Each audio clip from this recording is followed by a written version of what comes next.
కొద్దిమంది మాట్లాడితే బైబిల్లో ఉంటుంది, తెరచినటువంటి సమాధి.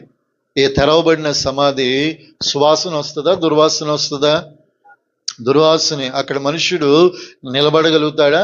నిలబడలేడు. అంటే కొద్దిమంది నోరు ఎలా ఉంటుందంటే, ఒక్కసారి నోరు తెరిచారంటే తెరవబడిన సమాధి నుంచి ఎంత కంపు దుర్వాసన వస్తుందో, వారి మాటల దుర్గంధం, వారి మాటల యొక్క చెడు, వారి మాటల యొక్క అపవిత్రత ఇతరులను అక్కడ నిలబడనివ్వకుండా ఏం చేస్తుంది. ఎందుకంటే కొద్దిమంది వారికి దేవుడు చక్కటి నాలుకనిస్తే ఈ నాలుకతో ప్రభువుని స్తుతించవలసిన వారు ఇదే నాలుకతో కొండెములాడతారు. ఇదే నాలుకతో ఏం చేస్తారు?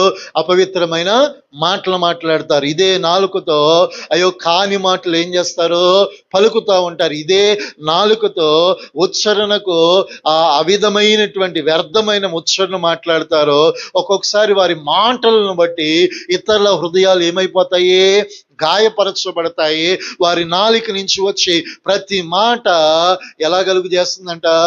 తెరవబడిన సమాధి ఎంత దుర్గంధం కలుగు చేస్తుందో ఎదుటి వారికి కూడా అంతే బాధను, అంత దుర్గంధము కలిగిన భయంకరమైన పరిస్థితి కలుగుతుంది.